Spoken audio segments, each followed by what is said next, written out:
was like, we're a bit close, we're a bit too close for comfort here. We're in the period of the Enlightenment, is what they call it. Yeah. And look at their logo, and it doesn't even take any deciphering this one. There's a pyramid with an angel on top, with a McDonald's-style M presiding over the pyramid. So essentially, you've got more messianic imagery in the logo of a corporate symbol. And all I can think is this company, Schweppes, they teamed up with Cadbury's. They're instrumental in destroying the health of the world because they create sugary drinks and, aspartame-ridden drinks and everything that goes with it. And they're using this symbology. So you can look at that on my blog yet again because it's all on there. Very interesting. Get to Starbucks, and Starbucks, if you look at when you're walking past any old Starbucks, you'll notice that the logo is 3 stars that make a pyramid, and the very top star is seated on top of a crown, which is essentially, symbolic of the all-seeing eye, but underneath the crown is a woman, and that woman is Isis. So the Egyptian deity Isis. And essentially what I've realized over the past few days is that what these logos are depicting is some form of messianic event. Yeah. And when you look into a book, there's a book called The Secret Teachers of All Ages from 1928 by Manly P. Hall. Indeed. And states Isis is sometimes shown standing between 2 great pillars of Freemasonry. Yeah. So deity Isis stands between these pillars. So on the McDonald's logo, where you've got the M and you've got the M coinciding on the top of the pyramid, and the same on the Schweppes logo, where you got the angel stood on top of the pyramid, they're representing Isis. There's no other way of looking at it, in my personal opinion. Yeah. So basically, Isis is symbolic of the all-seeing eye. It's the same thing. Same as when you look in, for instance, into the Holy Trinity and stuff, and you've got the Father, the Son, and the Holy Spirit. Yeah. There's the evidence of the kind of, the ever-looming one who sees everything but isn't quite there. Do you know what I mean? Yeah. So anyhow, this occult symbolism, it works on a dual level. Like optical illusions, for instance, you can now look at a picture and do you see the old woman or do you see the young woman? Yeah. It's got the duality, same as everything else when it comes down to religion. Yeah. Most people are tuned to see one thing, but it actually means another thing as well. But it depends which version you want to go with. There's 2 ways to look at it. And my opinion on everything with the occult is that it's working on a different plane outside of the 5 sense human reality. It's something that's working in the subconscious. Yeah. And going on that principle of mind before matter universe, when you're looking at this occult symbolism, and if one person is, say, looking at the Schweppes logo, and they're drinking Schweppes, and they're buying into this logo, they're buying into the brand, they're buying into all of it, I think they're just buying into a great drink. But they're also buying into this other thing. They're buying into this messianic event. And essentially, if you think about this mind before matter universe, if this occult symbology is working on the subconscious, and it's working on the subconscious of a global population, then it's got the ability to still bring itself forward into matter. Do you know what I mean? So it's what you're saying is that with the help of all these knowing people, so to speak, this is propelled forward. Is that what you're saying? Yeah. For instance, like when someone goes to a McDonald's and they're buying into the McDonald's, how clever they got that anyhow. Right. But when they're going in and they're buying those McDonald's, they're also they're buying into the alternate thing, which is the symbol of this messianic event on the top of a pyramid. It's empowering it. It's building it into the subconscious, and that subconscious can precipitate into matter at the right time. And that's interesting, considering that many of these companies are so, they're global players. Some of these companies have bigger, a bigger economy and gain more money than certain countries do. Well, we've got no idea how they got so successful. There's no reason for it, to be honest, apart from that there's something else there working with them.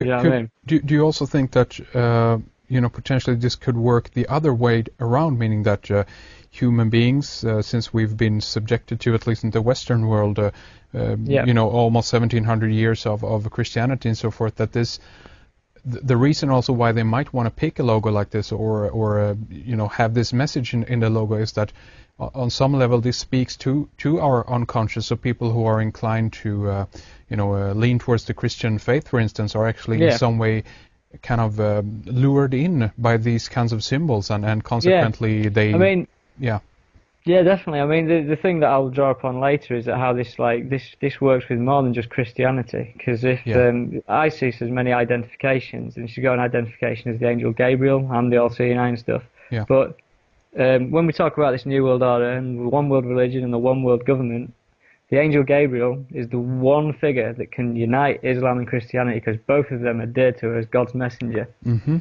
So when you're looking at implementing this new world order, it's got to be something that combines these two religions. And that particular figure is that thing that can combine those religions. I'll touch on that in a bit, anyhow. It gets deeper. I'll be telling you all it is in a minute. Sure. Go ahead, sir. Yeah. I'll give it a bit of time. I'll give you another 10 minutes. Sounds and I'll good. let you know who it is. But anyhow, moving back to the Olympics logo and the Zion logo and the 2012 and stuff. There's a little bit of research. There's stuff on the net about this as well. The company who created that logo is a company called Wolf Ollins. It's a brand agency, and this brand agency was set up by a chap called Wally Ollins, and this man was responsible for branding corporate Europe. So basically, GE Capital, all these logos that have kind of, sunk into the subconscious of sorts. These are all created by this man called Wally Ollins, who created the 2012 logo as well. And it turns out his dad was a Freemason. Nice. So the chances are that, there's an interview online where he references his dad trying to get him to be a Freemason. He never actually says whether he is or not, but the chances are it's in the family. And, there's these messages in the logos that this man's produced. It's a Freemasonic branding, company for corporate Europe. Yeah. Wow. Essentially. Really interesting. Sorry, yes, I wanted the name there again. Wally Ollins, is that right? Wally Ollins. Right, Thank you. Okay. Wallylins. Perfect, thank you. Right, and so at this point, you've got this connection to Freemasonry with the logo and stuff, and it moves much higher than Freemasonry. That's just like the outside protection for this stuff. I basically loaded up, Google Earth. Wanted to have a look at the London site from the air. I wanted to see, what it is that's so special about this place. And it just so happened that the particular site in Stratford was the only last bit of wasteland that was, that was left vacant in London. It was the one last place that they could do things for something like the Olympics. So it's quite lucky that they had it in the first place. And what I noticed was I started looking at the actual street plan of this place, and to go through it, you've got a number of roads that circle the site, and the first road is a road called the Eastern Cross Route. The East Cross Route, which is a reference to the Eastern Cross. The Eastern Cross is an Orthodox cross, and it's a modified version of the Patriarchal cross. It's got two smaller cross beams across the side. The next road down, you've got Carpenter's Road, which encircles the site.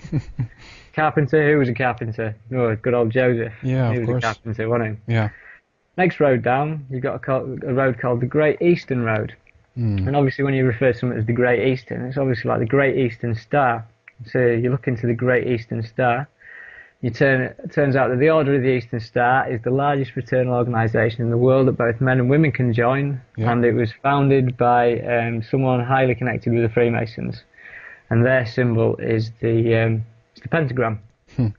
So this is the next road down. Yeah. Moving on around the Olympic site. If you envisage we're encapsulating the whole Olympic site here, the next road along is Angel Lane. And obviously the famous angel is the angel Gabriel. So we've got Angel Lane here. Next road along, we've got Temple Mills Lane. Temple Mills, where the water mills belong to the Knights Templar. Yeah. So another connection there. The Knights Templar were the poor fellow soldiers of Christ in the Temple of Solomon. And then encapsulating all of this is Church Road. It's obviously another biblical road name. Yeah. So all the way around the Olympics 2012 site, which you could call Zion if you go with the logo, is biblical road names surrounding the whole site. There's not one road name that's not biblical. So you start looking at that and you think, what the hell is going on? Yeah. Because this site was supposedly a fluke that they found this, and what we're looking at is something that is clearly quite well planned. So if you move into, like, for instance, there's one road here that's called is the East Cross route is called the A12,